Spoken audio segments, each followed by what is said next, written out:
일본 열도가 큰 충격에 빠졌습니다. 미국에서 발표한 강대국 순위에서 한국이 일본을 제쳤기 때문인데요. 중국에 이어 한국에게도 추월당하자 일본 열도가 충격에서 헤어나오지 못하고 있습니다.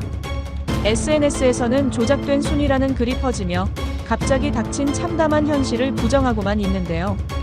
예전에 영광에 취해 한국을 깔보던 일본의 코가 납작해진 이유, 지금부터 시작하겠습니다. 안녕하세요. 저는 쿠사나기 아야라고 합니다. 지난 선거에서 최연소로 당선된 일본 집권당의 중의원 의원입니다. 28살에 정치계에 발을 들여놓은 이후 많은 분들이 저를 일본 극우의 아이돌이라고 불러주고 계십니다. 오늘 저는 중의원 연단에 섰습니다. 네이비 컬러의 파워수트를 말끔히 차려입고 진주 목걸이를 매만지며 마지막 점검을 했어요. 존경하는 동료 의원 여러분, 제 목소리가 의사당 전체에 울려 퍼졌습니다. 객석에 앉은 의원들의 시선이 모두 저에게 집중되는 걸 느꼈어요. 최근 우리 주변국에서 들려오는 소식들을 보면서 깊은 우려를 금할 수 없습니다. 일본 보수 정치에 살아있는 전설, 저의 친할아버지가 직접 검토해준 원고를 천천히 넘겼습니다. 최근 한국이 성장했다는 이야기가 들려옵니다. 제 목소리에 힘이 실렸습니다. 하지만 그 본질을 들여다보면 어떻습니까? 우리 일본의 기술과 자본을 그대로 베껴 만든 짝퉁에 불과합니다. 박수가 터져 나왔어요. 예상했던 반응이었습니다. 우리는 더 이상 이런 기술 절도를 방관해서는 안 됩니다. 오늘 제가 발의하는 기술 이전 규제 법안이 바로 그 해결책입니다. 마지막 카드를 꺼낼 때가 왔다고 생각했어요. 존경하는 의원 여러분, 저는 경험을 통해 한국인들의 기만적인 본성을 뼛속 깊이 알고 있습니다. 이 순간만큼은 목소리가 떨렸습니다. 대학 시절 유일했던 친구 사토 유나의 얼굴이 스쳐 지나갔거든요. 제가 도쿄대학에 재학 중일 때 한제일교포와 친하게 지냈었습니다. 겉으로는 친한 척하더니 결국 저를 이용만 하고 사라져버렸죠. 이것이 바로 한국인들의 진짜 모습입니다. 의사당이 떠나갈 듯한 박수가 쏟아졌습니다. 우리는 더 이상 한국인들에게 속아서는 안 됩니다. 일본의 자존심을, 일본의 기술을 지켜내야 합니다. 연설을 마치고 내려올 때 동료 의원들이 일어서서 박수를 보내주었어요. 그날 저녁 할아버지와 통화했습니다. 아야, 오늘 연설 잘 봤다. 역시 내 손녀답구나. 할아버지께서 워낙 좋은 원고를 써주셔서요. 하지만 이제 시작이다. 진짜 중요한 건 앞으로야. 우리가 해야 할 일이 아직 많이 남았다는 뜻인가요? 그렇다. 아야, 너는 일본의 미래를 짊어진 사람이야. 그날 밤 저는 오랫동안 잠들지 못했습니다. 연설은 성공적이었지만 왠지 모를 불안감이 있었거든요. 다음 날 아침, 불안감이 현실이 됐습니다. 아침부터 아주 충격적인 뉴스가 보도됐거든요. 평소처럼 커피를 마시며 국제 뉴스를 찬찬히 확인하고 있었습니다. 그런데 첫 번째 헤드라인 기사를 본 순간 깜짝 놀라 커피잔을 떨어뜨렸습니다. 글로벌 혁신지수, 한국이 일본 추월. 저는 제 눈을 의심했습니다. 본문 기사를 빠르게 읽어 내려갔습니다. 본문 내용도 정말 충격적이긴 마찬가지였어요. US 뉴스 앤 월드 리포트의 국가 영향력 순위마저 한국, 사상 처음 일본 제치고 아시아 2위 등극이라는 문구가 적혀 있었습니다. 얼마 지나지 않아 휴대폰이 미친 듯이 울려대기 시작했습니다. 각종 매체의 기자들, 동료 의원들, 당 관계자들 모두 같은 질문을 했어요. 의원님, 어제 연설에 대해 어떻게 생각하세요? 저는 아무 말도 할 수 없었습니다. 어제까지만 해도 확신에 찼던 제 연설이 하루아침에 조롱거리가 되어버렸거든요. 더 충격적인 뉴스가 이어졌습니다. 한국의 K스페이스라는 회사가 KF-21 전투기의 핵심 부품 100% 국산화를 발표했다는 거였어요. 이제 더 이상 일본의 기술에 의존하지 않습니다.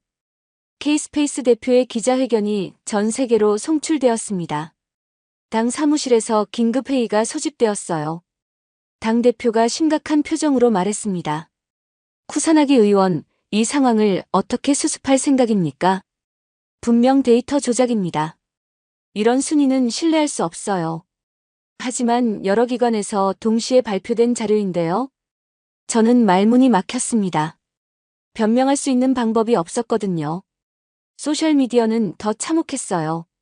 제 연설 영상 아래 달린 댓글들을 보니 견딜 수가 없었습니다.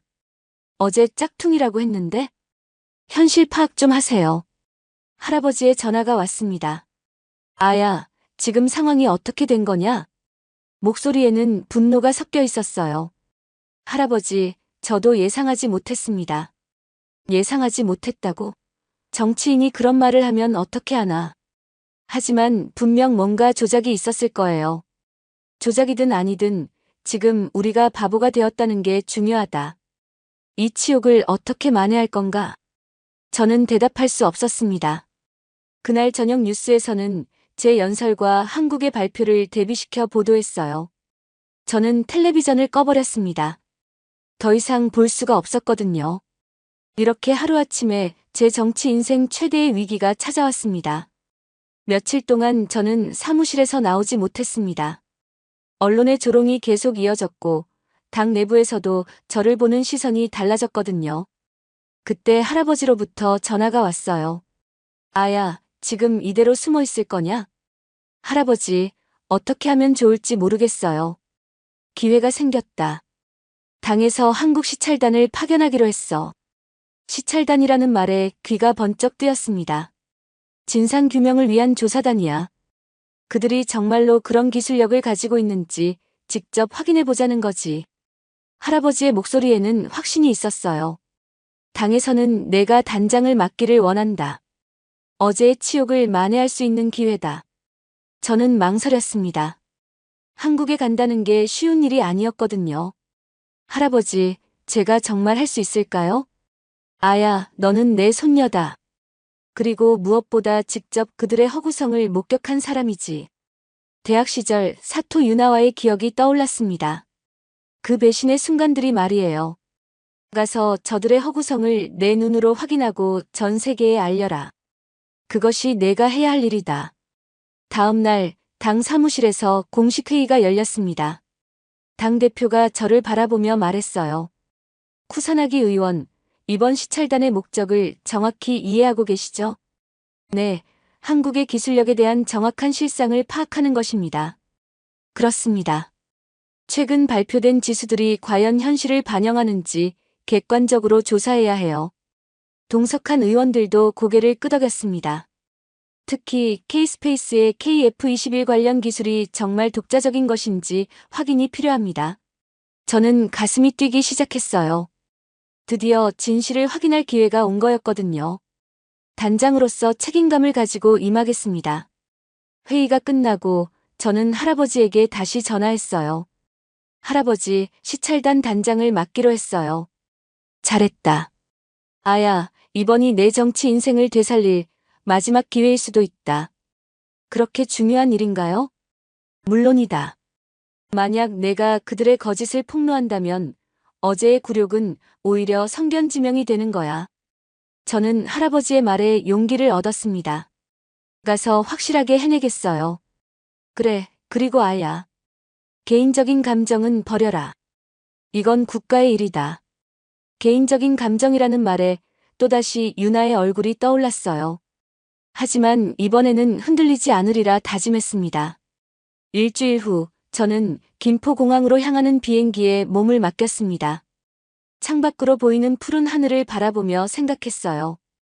이번에는 반드시 진실을 확인하겠어. 제 명예와 정치 생명이 걸린 중요한 여행이 시작되었습니다. 인천공항에 도착했을 때 한국 측에서 준비한 환영 인사가 있었습니다. 정중하지만 격식적인 분위기였어요. 저는 일부러 냉정한 표정을 유지했습니다. 쿠사나기 의원님 환영합니다. K스페이스까지 모시겠습니다. 한국 정부 관계자가 안내했어요. 저는 고개만 살짝 끄덕였습니다. K스페이스 본사에 도착했을 때 그 규모에 살짝 놀랐어요. 생각보다 컸거든요. 하지만 겉모습에 속아서는 안 된다고 스스로를 다독였습니다. 경납고로 안내해드리겠습니다. 거대한 경납고 문이 열리면서 KF-21 전투기가 모습을 드러냈습니다. 실제로 보니 꽤 인상적이었어요. 하지만 저는 마음을 단단히 먹었습니다. 이 기체의 기술적 사양에 대해 궁금한 점이 많습니다. 저는 준비해온 질문 리스트를 꺼냈어요. 특히 핵심 부품들이 정말로 국산화되었는지 확인하고 싶습니다. 한국 측 담당자들이 서로 눈빛을 주고받았어요. 그런 기술적인 부분은 저희 수석 엔지니어가 직접 설명드리겠습니다. 수석 엔지니어요?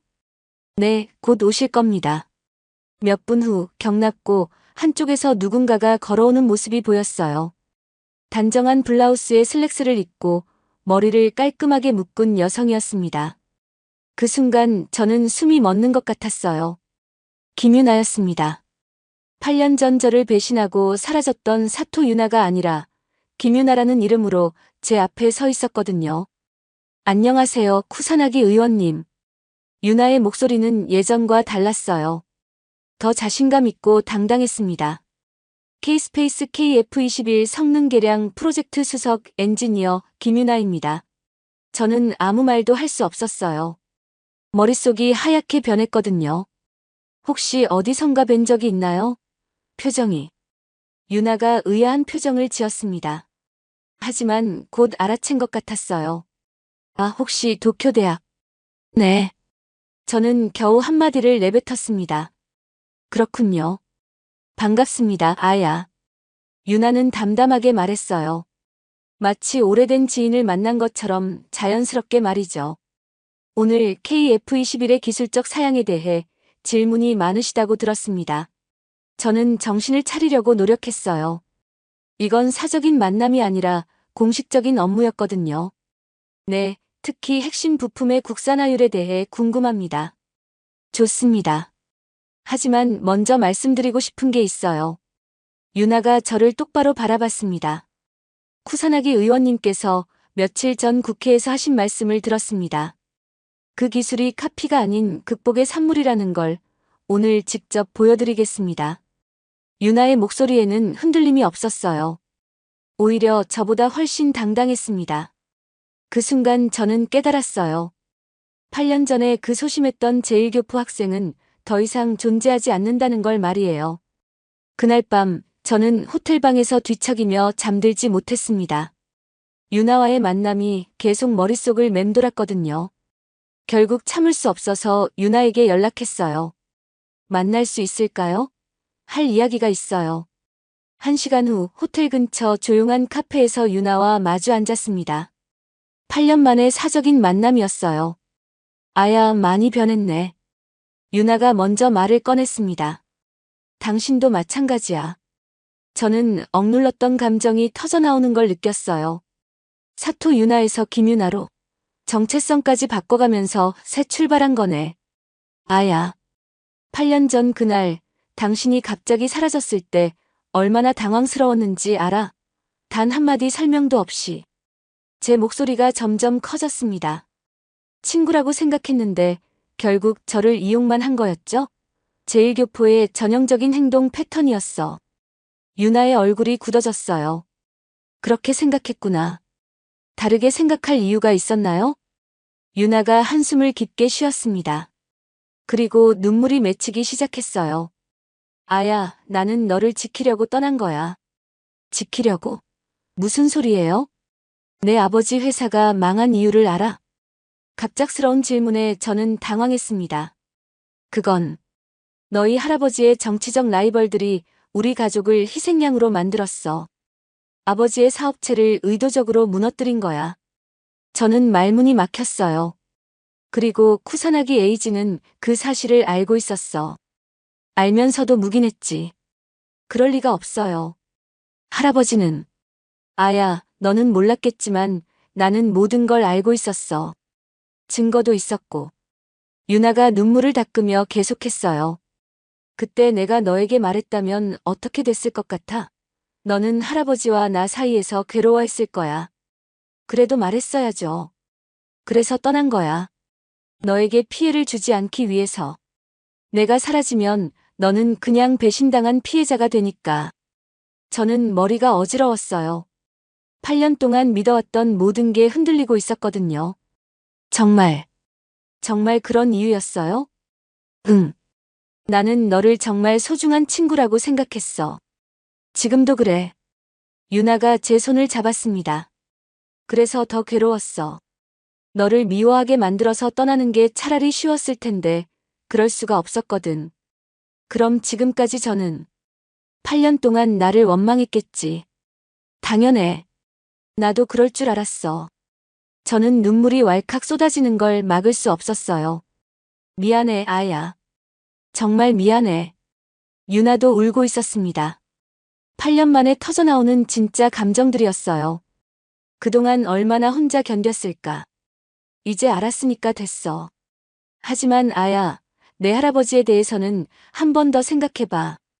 그 말이 제 가슴에 비수처럼 꽂혔습니다.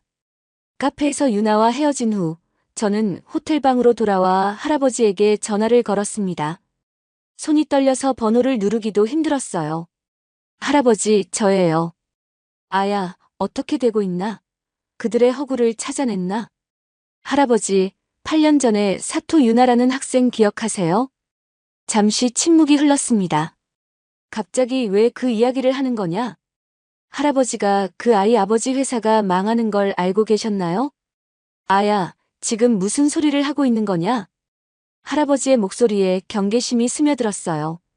정치적 라이벌들이 그 가족을 희생양으로 만들었다고 하는데 정말 모르셨어요? 그깟 제1교포 가족 하나 때문에 이런 전화를 하는 거냐? 저는 할아버지의 반응에 충격을 받았습니다. 그깟이라고 하시면 안 되죠. 제 친구였어요. 친구. 아야, 정신 차려라. 그들은 우리를 이용하려는 자들이야.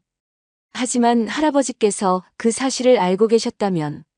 알고 있었다. 할아버지가 단호하게 말했어요. 네? 알고 있었다고 했다. 그래서 어쩌자는 거냐? 저는 귀를 의심했습니다.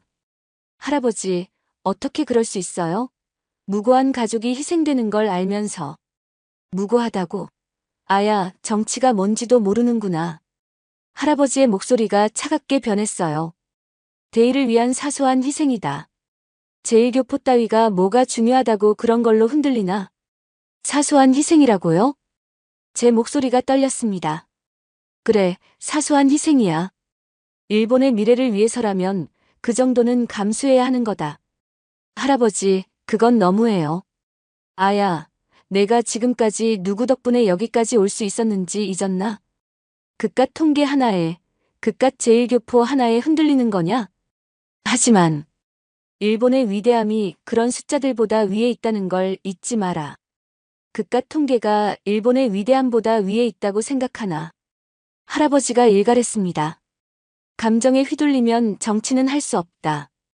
지금 당장 정신 차리고 원래 목적을 수행해라. 전화가 끊어졌습니다. 저는 휴대폰을 바라보며 멍하니 앉아 있었어요. 평생 존경해왔던 할아버지의 진짜 모습을 본 것 같았거든요. 대의를 위한 사소한 희생?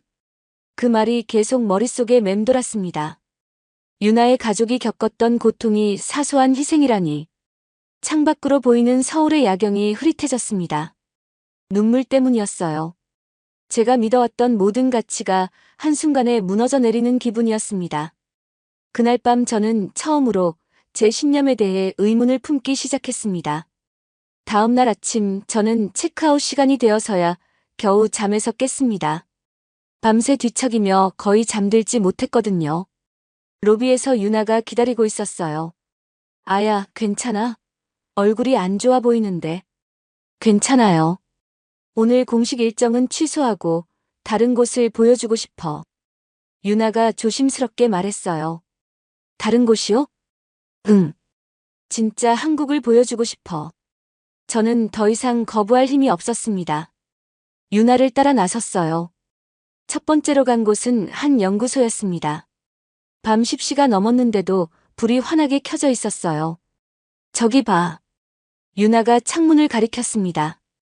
안에서는 젊은 엔지니어들이 여전히 일하고 있었어요. 밤늦게까지 뭘 하는 거예요? KF-21 다음 세대 항전 시스템을 개발하고 있어. 인공지능 기반이야. 인공지능이요? 응. 세계 최초로 시도하는 기술이야. 일본도 미국도 아직 못한 일이지. 유나가 자부심 있게 말했습니다. 저 사람들은 월급이 얼마나 되나요? 많지 않아. 대기업 절반 수준이지. 그런데 왜 저렇게 열심히? 꿈이 있으니까. 다음으로 간 곳은 24시간 편의점이었습니다. 거기서 컵라면을 사서 연구소 근처 벤치에 앉았어요. 이게 저들의 저녁이야. 유나가 컵라면을 젓가락으로 돌리며 말했습니다. 매일 이런 걸 먹어요? 연구가 재미있을 때는 그래. 집에 갈 시간이 아까우니까. 돈도 별로 안 주면서 왜 그렇게까지. 아야, 너는 정치를 왜 해? 갑작스러운 질문에 저는 당황했습니다. 할아버지께서 그러라고 하셔서. 그게 다야? 일본을 위해서요. 구체적으로 어떻게? 저는 대답할 수 없었어요. 구체적으로 생각해 본 적이 없었거든요. 저 사람들은 달라. 자기가 만든 기술이 하늘을 날아다니는 걸 보고 싶어 해.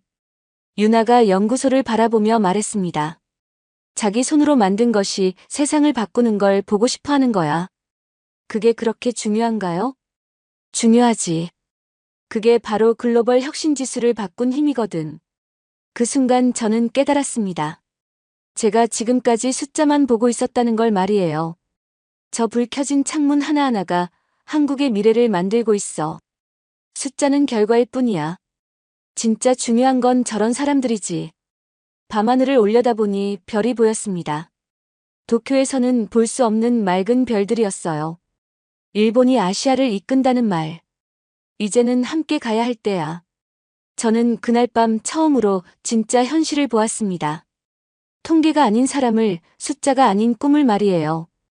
일본으로 돌아온 지 일주일이 지났습니다. 그동안 저는 계속 고민했어요.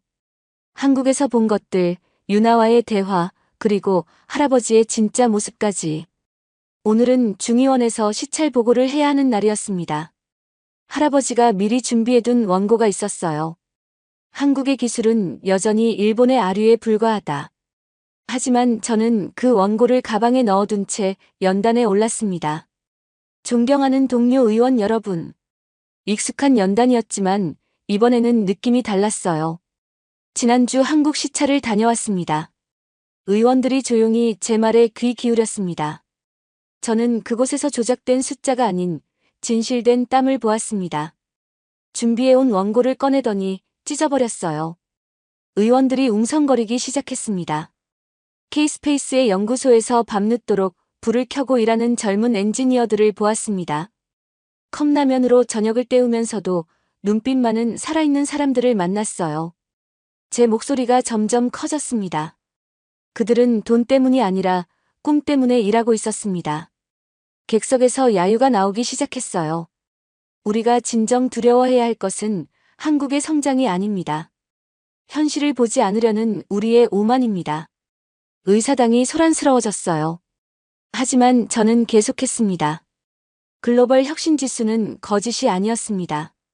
그것은 매일 밤 연구하는 사람들이 만들어낸 기적이었어요. 그리고 저는 깨달았습니다. 진정한 국가의 힘은 혐오에서 나오는 게 아니라는 걸 말이에요. 8년 전 저를 배신했다고 생각했던 친구가 있었습니다. 제 목소리가 떨렸어요. 하지만 그건 배신이 아니었습니다. 저를 지키기 위한 가장 큰 사랑이었어요. 눈물이 흘러내렸습니다. 우리가 적이라고 생각했던 사람들이 사실은 함께 미래를 그려갈 동반자였습니다. 저는 심호흡을 하고 마지막 말을 이어갔습니다. 저는 앞으로 한국어를 배우겠습니다. 그들의 역사와 문화를 제대로 공부하겠어요. 의원들이 더욱 술렁거렸습니다. 그리고 한일 청년 교류 프로그램을 만들겠습니다. 서로의 연구소를 견학하고 함께 프로젝트를 진행하는 프로그램을요. 한국의 창업 정신과 혁신 문화를 일본도 배워야 합니다. 그들의 열정과 도전 정신을 본받아야 해요. 제 목소리가 더욱 힘차졌습니다. 경쟁이 아닌 협력으로, 혐오가 아닌 존중으로 새로운 동아시아를 만들어 가겠습니다. 연단에서 내려올 때 의사당은 고요해졌어요. 그리고 한 명, 두 명씩 일어서서 박수를 보내기 시작했습니다. 그날 밤 제 연설 영상은 전 세계로 퍼져나갔습니다. 한국에서도, 일본에서도, 그리고 세계 곳곳에서 젊은이들이 저의 말에 공감한다는 메시지가 쏟아졌어요. 유나에게서도 문자가 왔습니다. 고마워, 아야. 정말 용감했어. 한국어 공부하면 내가 도와줄게. 할아버지는 더 이상 연락하지 않았습니다. 하지만 괜찮았어요. 저는 이제 새로운 길을 걷기 시작했습니다. 혐오와 분열이 아닌 이해와 협력의 길을요. 그날 밤 도쿄의 하늘에도 별이 보였습니다. 희망의 별들이었어요. 새로운 시대가 시작되었습니다. 전 세계가 발칵 뒤집혔습니다. 서구의 선진국들이 수십 년간 도전했지만 완벽히 실패했던 아프리카 문맹 퇴치 프로젝트. 모두가 실패를 장담했지만 보란듯이 성공한 나라가 나타났기 때문인데요. 그 나라의 정체는 바로 대한민국이었습니다. 승리를 장담하던 경쟁자 중국은 참담한 결과에 큰 충격에 빠졌습니다. 문맹률 1%의 수치를 의심하던 영국의 한 박사는 한글이 일으킨 놀라운 기적 앞에 결국 무릎을 꿇고 말았습니다. 도대체 무슨 일이 있었던 걸까요? 모두가 불가능하다고 여겼던 곳에서 찬란하게 피어난 희망의 이야기. 지금 시작합니다. 저는 엘리자베스 스미스입니다. 국제교육 구호 단체 글로벌 리터러시 이니셔티브의 수석 정책 분석관으로 일하고 있어요. 옥스퍼드와 하버드를 졸업했지만 정작 현실의 벽 앞에서는 무력감을 느끼는 날이 많았죠. 어느 여름날 런던 본부 사무실에서 차드의 문맹률 보고서를 받아들었을 때의 충격을 잊을 수 없습니다. 국민의 74.3%가 글을 읽지 못한다는 수치. 커피잔을 놓는 손이 덜덜 떨렸어요. 세상에 21세기에 이런 일이 가능한가 싶었거든요. 창밖으로 보이는 런던의 번화가를 바라보며 씁쓸한 미소가 나왔습니다. 여기서는 길거리 광고판조차 글로 가득한데 지구 반대편에서는 4명 중 3명이 글을 읽지 못한다니요. 대체 우리가 어디서부터 시작해야 하는 거지? 빈 사무실에서 혼잣말이 나왔습니다. 자본과 권력이 지배하는 세상에서 진정한 변화는 어렵다는 회의감이 마음속에 따리를 틀고 있었어요. 30년 넘게 이 일을 해오면서 수없이 많은 실패를 봐왔거든요. 사실 저에게는 깊은 상처가 있었습니다. 동아시아 국가들에 대한 불신 말이에요.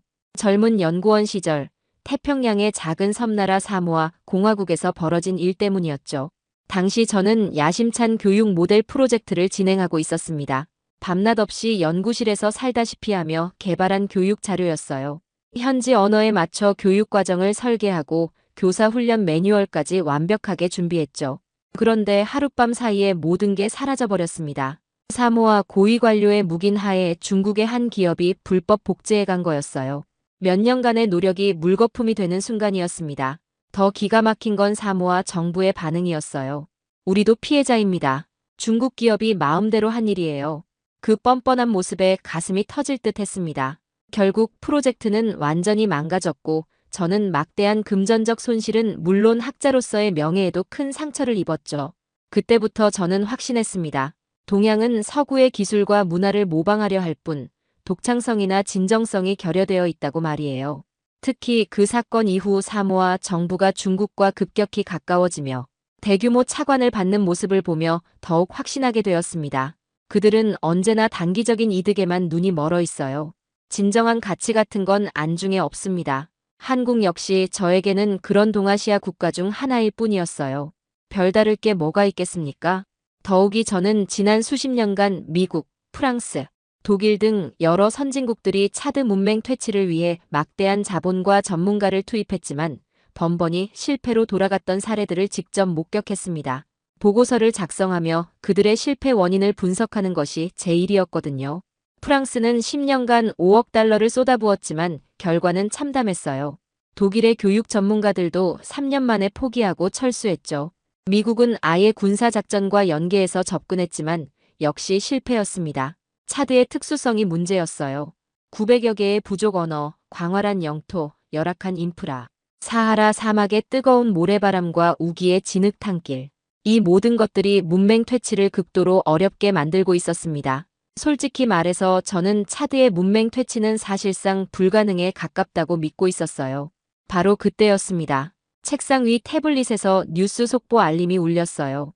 유네스코 발표, 한국 전 세계 문맹률 1% 미만 국가에 당당히 이름 올려. 잠깐 뭐라고요?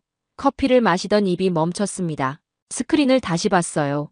거의 0%에 육박하는 북한의 문맹률 또한 주목. 단 1%? 어떻게 그럴 수가 있죠? 제가 아는 한 서구 선진국조차 이처럼 완벽에 가까운 문맹 퇴치를 이룬 나라는 드물었거든요. 안경을 벗었다 다시 썼어요. 혹시 오타가 아닐까 싶어서 말이죠. 더 놀라운 건 북한이었습니다.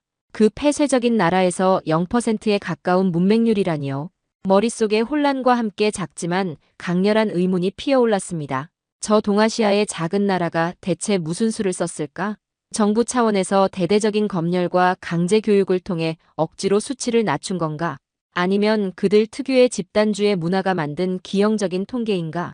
하지만 유네스코 통계를 조작할 수는 없는 노릇이잖아요. 마치 사막 한가운데서 홀로 빛나는 오아시스를 발견한 듯한, 그러나 동시에 강력한 의심이 뒤섞인 기분이었습니다. 저는 자신도 모르게 한국이라는 단어를 다시 한번 되뇌어 보았어요. 30년 전 사모아에서의 배신감이 아직도 생생한데 이번에는 뭔가 다른 느낌이었습니다. 과연 이번에도 실망만 안겨줄까요? 차드의 문맹 퇴치를 위한 대규모 국제 프로젝트 입찰 공고가 나갔습니다. 전 세계 유수의 교육기관과 정부, 기업들이 참여 의사를 밝혔죠. 런던 본부 회의실은 치열한 경쟁의 열기로 가득했어요. 가장 강력한 경쟁자로 부상한 것은 단연 중국이었습니다. 린 웨이 간부가 이끄는 중국 교육부의 중국어 세계화 추진위원회였죠. 50대 중반의 린 웨이는 외교적 수완이 뛰어난 인물이었어요. 철저한 실리주의자이기도 했고요. 회의실에 들어선 린 웨이의 모습부터가 압도적이었습니다. 최고급 양복의 금시계, 그리고 자신감 넘치는 표정. 그의 뒤로는 화려한 프레젠테이션 자료를 든 직원들이 줄지어 서 있었어요. 존경하는 여러분, 중국은 차드의 혁명적인 변화를 가져다 드릴 준비가 되어 있습니다. 린 웨이의 목소리는 회의실 전체를 압도했죠. 그는 막대한 자본력과 함께 차드 전역의 현대식 교육시설 건설, 교사 파견, 대규모 교재 무상 지원을 약속하며 강력한 차이니즈 드림을 제시했습니다. 유창한 불어로 차드 정부 대표단을 향해 말했어요. 간체자 보급을 통해 차드는 경제적 번영을 이룰 것이며 이는 곧 국가 발전의 초석이 될 것입니다. 그의 프레젠테이션은 화려했습니다. 3차원 건물 조감도, 최첨단 교육 장비, 수천 명의 중국 교사 파견 계획까지 모든 게 돈의 힘으로 해결될 것처럼 보였어요. 과거 여러 선진국들이 차드에서 실패했지만 그들은 차드의 진정한 필요를 이해하지 못했습니다. 린 웨이의 목소리에 힘이 들어갔어요. 오직 중국의 자본과 시스템만이 차드를 구원할 수 있습니다. 저는 그들의 발표를 경멸에 찬 눈으로 지켜봤습니다. 저들은 또 저 방식이군. 중국의 이러한 접근 방식이 단기적인 성과와 자국의 영향력 확장에만 치중할 뿐 진정한 교육적 가치나 현지 문화에 대한 이해가 부족하다고 생각했거든요. 30년 전 사모아 공화국에서의 기억이 떠올랐습니다. 중국이 사모아에 대규모 차관을 제공하며 사실상 자국의 경제적 이득만 취했던 사례 말이에요. 그때도 이런 식이었죠. 화려한 약속, 막대한 돈, 그리고 결국 남는 건 빚더미뿐이었어요. 결국 돈으로 모든 것을 해결하려 들겠지. 저는 싸늘하게 중얼거렸습니다. 현지 주민들의 삶에 실질적인 변화를 가져온 적은 없어. 선진국들이 실패한 이유를 돈이 부족해서라고 착각하고 있군. 린 웨이는 계속해서 중국의 우월성을 강조했어요. 우리는 14억 인구의 문맹을 퇴치한 경험이 있습니다. 차드 같은 작은 나라는 우리에게 아무것도 아니죠. 그의 오만한 태도가 거슬렸습니다. 차드를 마치 하찮은 존재로 여기는 듯한 발언이었거든요. 하지만 회의실 안의 다른 이사들은 중국의 막강한 자본력에 매료된 듯 보였어요. 현실적으로 생각해 보십시오. 친중파 이사인 마틴 브라운이 입을 열었습니다. 미국도 프랑스도 독일도 모두 실패했는데 과연 다른 방법이 있을까요? 중국의 제안이 가장 실현 가능성이 높아 보입니다. 저는 속으로 한숨을 쉬었어요.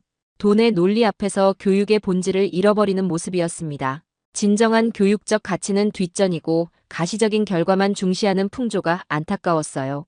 린 웨이는 마지막에 결정타를 날렸습니다. 중국은 이미 아프리카 54개국과 교육협력 협정을 맺었습니다. 차드만 혼자 뒤처질 수는 없지 않겠습니까? 협박에 가까운 발언이었죠. 하지만 효과는 있어 보였어요.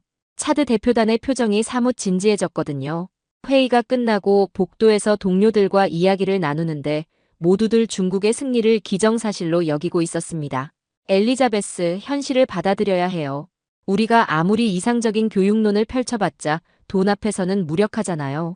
그런데 과연 돈만으로 모든 게 해결될까요? 저는 여전히 의구심을 품고 있었습니다. 중국의 압도적인 자본과 로비 앞에서 자신이 추구하는 교육적 가치가 과연 승리할 수 있을지 회의감이 더욱 깊어졌어요. 하지만 마음 한편으로는 기대하고 있었습니다. 혹시 이번에는 정말 다른 결과가 나올까? 차드의 아이들에게 진정한 희망을 줄 수 있는 방법이 있을까? 경쟁은 혼돈 속으로 빠져들었습니다. 중국의 압도적인 우위가 예상되던 상황에서 예상치 못한 경쟁자가 나타났거든요. 바로 한국의 한글 세계화 재단이었습니다. 40대 후반의 김민준 이사가 차분하지만 단호한 태도로 단상에 올랐어요.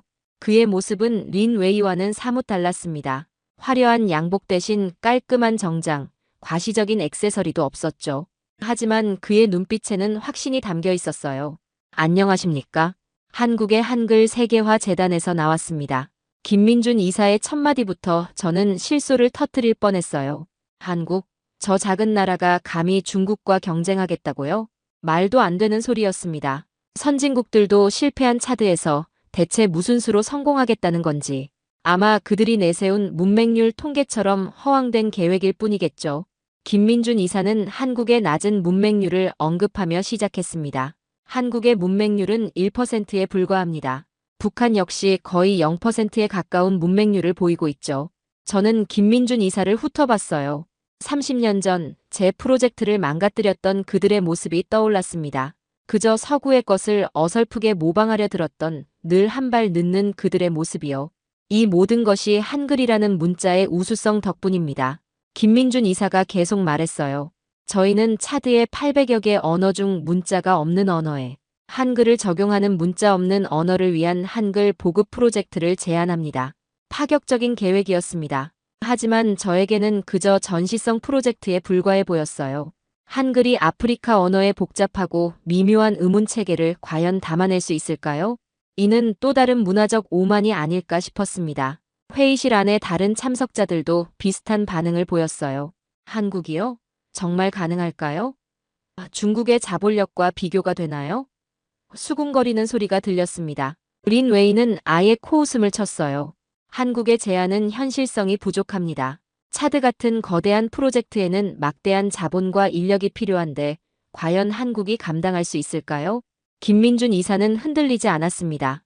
저희의 접근법은 다릅니다. 자본의 크기가 아니라 교육의 본질에 집중하고자 합니다. 그의 말에 저는 내심 비웃었어요. 교육의 본질이라니요. 얼마나 순진한 생각인지. 현실은 그렇게 호락호락하지 않다고요.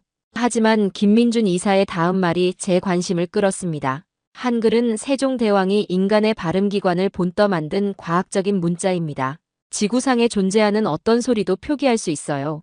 잠깐 발음기관을 본떴다고요? 저는 언어학을 전공했지만 그런 원리로 만들어진 문자는 들어본 적이 없었어요.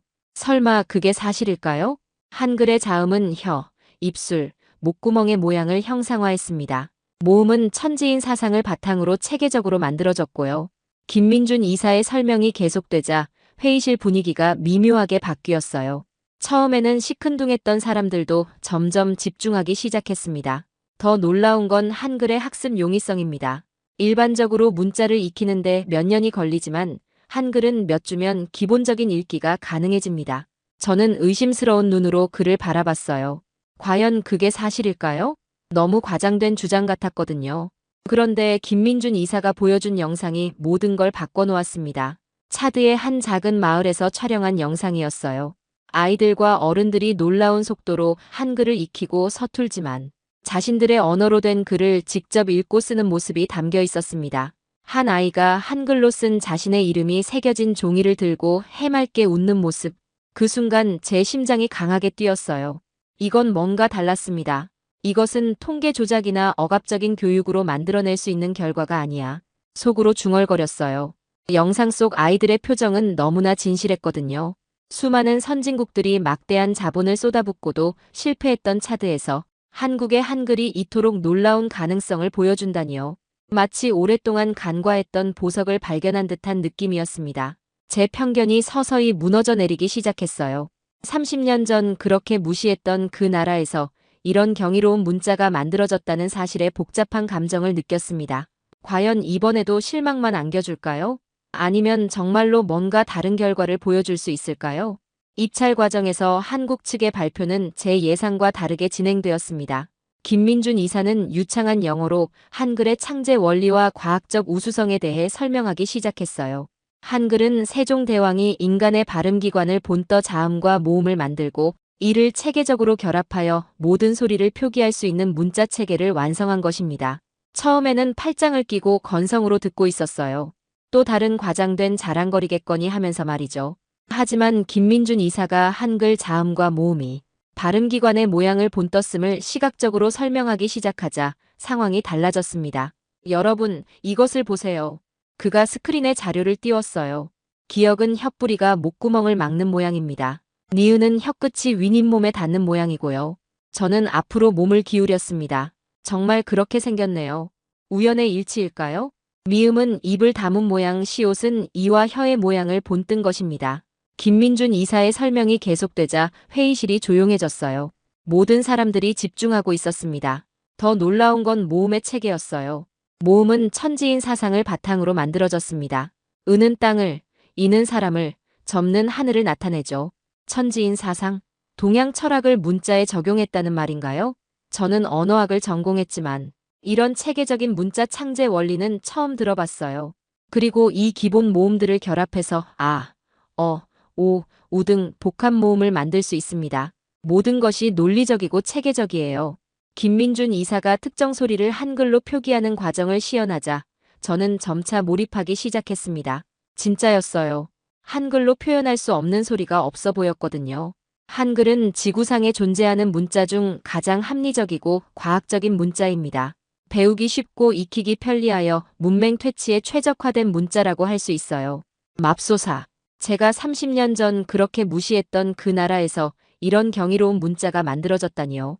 과거 불법 복제로 저에게 좌절감을 안겼던 그 동아시아 국가에서 이렇게 과학적이고 합리적인 문자가 탄생했다는 사실에 복잡한 감정을 느꼈습니다. 마치 오랫동안 간과했던 보석을 발견한 듯한 느낌이었어요.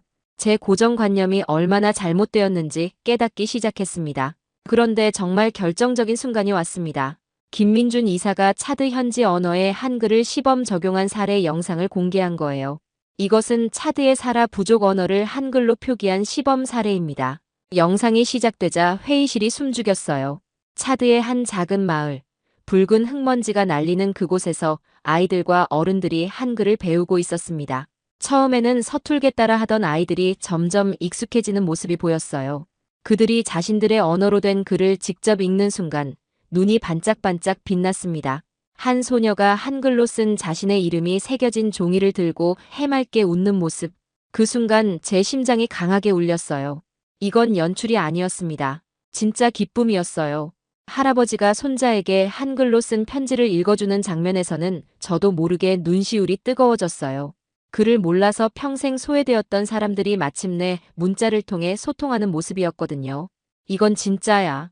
속으로 중얼거렸습니다. 이것은 통계 조작이나 억압적인 교육으로 만들어낼 수 있는 결과가 아니다. 수많은 선진국들이 막대한 자본을 쏟아붓고도 실패했던 차드에서 한국의 한글이 이토록 놀라운 가능성을 보여주다니요. 제 편견이 서서히 무너져 내리기 시작했습니다. 영상이 끝나자 회의실이 한동안 조용했어요. 모든 사람들이 충격을 받은 듯 보였습니다. 린 웨이조차 입을 다물고 있었거든요. 김민준 이사가 마지막으로 말했습니다. 한글은 단순히 한국의 문자가 아닙니다. 인류가 만들어낸 가장 과학적이고 효율적인 소통 도구예요. 차드의 모든 언어가 한글을 통해 문자로 기록될 수 있습니다. 저는 깊은 감동을 받았어요. 30년간 품어왔던 편견이 한순간에 깨져나가는 느낌이었습니다. 이제는 확신했어요. 한국의 1% 미만이라는 문맹률이 결코 조작된 수치가 아니라는 것을요. 한글이라는 문자 자체가 지닌 놀라운 힘 때문이었던 거예요. 과연 이번에는 정말 다른 결과를 볼 수 있을까요? 최종 심사를 위해 글로벌 리터러시 이니셔티브 대표단이 차드 현지로 향했습니다. 중국은 고액의 로비와 함께 화려한 조감도가 그려진 현대식 교육시설 건설을 약속하며 차드 고위 관계자들에게 접근하고 있었어요. 린 웨이 간부는 차드 문화부 장관에게 최고급 명품 시계를 선물하며 거들먹거렸습니다. 중국이야말로 차드의 미래를 책임질 진정한 파트너입니다. 그는 심지어 차드의 전통 의상을 보고 원시적인 미가 있네요. 하지만 곧 현대화될 겁니다라며 경멸 어린 미소를 지어 현지인들의 자존심을 건드렸어요. 저는 그 모습을 보며 불쾌감을 느꼈습니다. 저런 식으로 현지 문화를 무시하는 태도라니요. 과거 서구 선진국들이 차드에 시도했던 방식은 모두 실패했습니다. 그들은 차드의 진정한 필요를 이해하지 못했기 때문이죠. 오직 중국의 압도적인 자본과 효율적인 시스템만이 차드를 변화시킬 수 있습니다.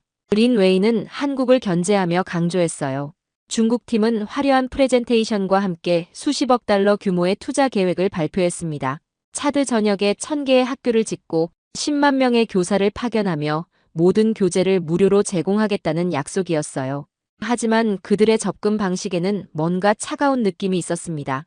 마치 차드를 하나의 사업 대상으로 보는 듯 했거든요. 반면 한국팀의 김민준 이사와 그의 팀은 차드의 수도 은자메나에서 멀리 떨어진 외딴 마을을 찾아갔습니다. 그들은 차드의 900여 개 부족 언어 중 문자가 없는 언어를 찾아 직접 현지 주민들과 소통하고 그들의 문화를 이해하려 노력했어요. 한국팀의 모습은 정말 인상적이었습니다. 뙤약볕 아래 주민들과 함께 흙집을 짓는데 동참하고 아이들과 어울려 전통놀이를 하며 벽을 허물었거든요. 김민준 이사는 현지 언어로 인사말을 배우려 애쓰고 전통 춤을 따라하며 웃음을 짓기도 했어요. 그들은 단순히 한글을 가르치는 것을 넘어 한글을 통해 차드인들이 스스로 그들의 이야기를 쓰고 문화를 보존하며 미래를 만들어갈 수 있도록 돕는 데 집중했습니다. 우리는 여러분의 언어를 한글로 기록하고 싶습니다. 여러분의 소중한 이야기들이 사라지지 않도록 말이에요. 김민준 이사의 말에 현지 족장의 눈이 반짝였어요. 저는 중국팀의 오만하고 물질적인 접근과 한국팀의 진정성 있는 태도를 직접 목격하며 깊은 감명을 받았습니다. 30년 전 사모아에서의 기억과는 완전히 달랐어요. 특히 한글 교육을 통해 차드 아이들이 직접 쓴 서툰 글씨의 동화책을 읽는 모습을 보며 잊고 지냈던 저의 초심과 교육에 대한 순수한 열정을 되찾는 듯한 기분을 느꼈습니다. 한 소녀가 자신의 할머니에게 한글로 쓴 편지를 읽어주자 할머니의 눈에서 감격의 눈물이 흐르는 장면을 보며 저 역시 눈시울을 붉혔어요. 할머니, 이제 제가 할머니한테 편지를 쓸 수 있어요. 소녀의 기쁨에 찬 목소리가 제 가슴을 울렸습니다. 중국 측의 과도한 로비 활동과 현지 문화에 대한 무시가 오히려 차드 정부와 주민들의 반감을 사고 있다는 사실을 알게 되었어요. 중국 대사관 관계자들이 차드 전통 노래를 시끄러운 미개한 소리라고 비하하는 발언을 하는 등 자잘한 갈등이 불거지며 한국팀의 진정성이 더욱 부각되었습니다. 차드의 한 마을 족장이 제게 말했어요. 중국 사람들은 우리를 무시해요. 우리 문화를 이해하려 하지도 않고 돈으로만 모든 걸 해결하려 하죠. 하지만 한국 사람들은 달라요. 우리와 함께 땀을 흘리고 우리 아이들과 놀아줍니다. 우리를 진짜 친구로 대해주는 거예요. 저는 이 말을 들으며 30년 전 사모아에서 겪었던 배신감과는 완전히 다른 감정을 느꼈어요. 한국은 정말 달랐습니다. 그들의 접근 방식은 진정성에 바탕을 두고 있었어요. 돈이 아닌 마음으로 차드인들에게 다가가고 있었습니다. 한국의 한글 보급 프로젝트가 차드 현지에서 뜨거운 반응을 얻고 글로벌 리터러시 이니셔티브 내부에서도 긍정적인 평가가 나오자 린 웨이 간부는 위기감을 느꼈습니다. 그는 즉시 이사회에 강력한 압력을 가하기 시작했어요. 베이징에서 긴급히 날아온 고위 관료들과 함께 로비 활동을 벌였습니다. 린 웨이는 한국 프로젝트의 비효율성, 소규모 접근의 한계, 문화적 이질성을 주장하며 공격했어요. 이는 전시성 프로젝트에 불과하며 차드의 문맹 퇴치에 실질적인 도움이 되지 않을 것입니다. 과거 미국, 프랑스 등 선진국들도 실패한 차드에서 한국이 과연 무엇을 할 수 있겠습니까? 그들의 방식은 과거의 실패를 답습할 뿐입니다. 린 웨이가 비아냥거렸어요. 그들의 문맹률 통계도 결국 자기들 좋을 대로 만들어낸 수치에 불과하겠죠. 더욱 비열한 공격이 이어졌습니다. 특히 이사회 내 친중파 이사인 마틴 브라운이 나서서 저를 직접 공격했어요. 엘리자베스 박사님, 과거 사모아 공화국에서 겪으셨던 불법 복제 사건을 기억하십니까? 그의 말에 제 몸이 굳었습니다. 그가 어떻게 그 일을 알고 있는 걸까요? 동아시아 국가들은 늘 서구의 것을 모방하려 들 뿐 진정한 창의성이나 전문성이 부족합니다. 한국의 한글 프로젝트 역시 겉만 번지르르 할 뿐 결국은 실패할 것입니다. 마틴 브라운의 말은 제 심장을 날카롭게 파고들었어요. 30년 전의 아픈 기억이 생생하게 되살아났습니다. 사모아에서의 배신, 무너진 꿈, 그리고 깊은 상처. 잠시 흔들렸지만 이내 냉정을 되찾았어요. 아니에요. 이번은 달라요. 제가 직접 본 한국팀의 모습은 30년 전과는 완전히 달랐거든요. 저는 중국의 이러한 비열한 방해 공작과 마틴 브라운 이사의 공격에 맞서 싸우기로 결심했습니다. 그날 밤부터 밤샘 작업을 시작했어요. 한글의 성공 사례와 차드 현지, 주민들의 놀라운 변화를 담은 정량적 데이터와 생생한 증언이 담긴 보고서를 작성했습니다. 차드 아이들의 학습 진도, 성인들의 문해력 향상 정도, 그리고 무엇보다 그들의 삶에 일어난 실질적인 변화들을 세밀하게 기록했어요. 한글은 단순한 문자를 넘어 차드인들에게 지식의 문을 열어주었고, 이는 곧 자존감과 희망을 선사했다는 내용이 보고서의 핵심이었습니다. 며칠 후 열린 이사회에서 저는 떨리는 마음으로 발언대에 섰어요. 자신의 과거 트라우마를 언급하며 말했습니다. 과거에 쓰라린 경험이 있었던 것은 사실입니다. 저는 동아시아 국가들에 대한 깊은 불신을 갖고 있었어요. 회의실이 조용해졌습니다. 하지만 그 아픔이 저로 하여금 진정성을 분별하는 지혜를 주었습니다. 목소리에 힘을 실어 계속했죠. 한국의 한글은 과거의 그 어떤 동아시아 국가와도 다릅니다. 그들은 자본이 아닌 진정성으로 차드의 마음을 얻었어요. 그들은 차드인들과 함께 땀을 흘리고 함께 웃었습니다. 그리고 그들의 방식은 선진국들이 수차례 실패했던 차드에서 마침내 희망의 빛을 보여주었습니다. 마지막에 단호하게 외쳤어요. 이것은 결코 조작될 수 없는 차드인들의 삶으로 증명된 진실입니다. 이 과정에서 저는 젊은 시절의 트라우마를 극복하고 한국에 대한 뿌리 깊은 편견에서 완전히 벗어나게 되었습니다. 자신이 옳다고 믿는 가치를 지키기 위해 적극적으로 싸우는 제 모습을 발견하고 놀라워했어요. 이런 제 모습을 본 적이 언제였을까요? 제 헌신적인 노력과 차드, 정부, 주민들의 확고한 지지에 힘입어 글로벌 리터러시 이니셔티브는 최종적으로 한국의 한글 보급 프로젝트를 선정했습니다. 투표 결과가 발표되는 순간 회의실은 긴장감으로 가득했어요. 찬성 12표, 반대 5표. 한국의 한글 보급 프로젝트가 선정되었습니다. 의장의 발표에 저는 안도의 한숨을 쉬었습니다. 린웨이 간부는 결과를 받아들이지 못하고 강력히 반발했어요. 얼굴이 새빨갛게 달아오른 채로 소리쳤습니다. 이것은 명백한 실수다. 한국의 작은 프로젝트는 차들을 더 큰 혼란에 빠뜨릴 것이다. 선진국들도 실패한 곳에서 감히, 심지어 그들의 통계조차 믿을 수 없는 것을. 하지만 한글이 가져온 차드의 긍정적인 변화는 누구도 부정할 수 없게 되었습니다. 프로젝트가 본격적으로 시작된 후 놀라운 일들이 벌어졌어요. 불과 몇 년 만에 차드의 문맹률은 놀랍도록 감소했습니다. 74.3%였던 문맹률이 40%대로, 그리고 계속해서 줄어들고 있었어요. 수많은 차드인들이 한글을 통해 글을 깨치고 이는 그들의 삶에 혁명적인 변화를 가져왔습니다. 아이들은 한글로 된 교과서를 읽고 꿈을 키우며 어른들은 한글로 자신들의 이야기를 쓰고 지식을 교류하며 공동체를 발전시켰어요. 차드의 한 마을에서는 한글로 번역된 세계 명작을 읽는 독서 동아리가 생겨났습니다. 이제 우리도 세계의 이야기를 읽을 수 있어요. 동아리 회원들의 기쁨에 찬 목소리가 인상적이었어요. 또 다른 마을에서는 한글로 자신들의 전통 설화를 기록하고 보존하는 움직임이 일어났습니다. 우리 조상들의 이야기가 사라지지 않을 거예요. 우리 아이들도 읽을 수 있게 되었거든요. 할머니들의 감격스러운 표정이 잊히지 않아요. 저는 차드의 한글 교육 수료식에 참석하여 감격에 젖었습니다. 뙤약볕 아래 검은 피부의 아이들이 한글이 새겨진 졸업장을 들고 환하게 웃는 얼굴을 보니 가슴이 벅차올랐어요.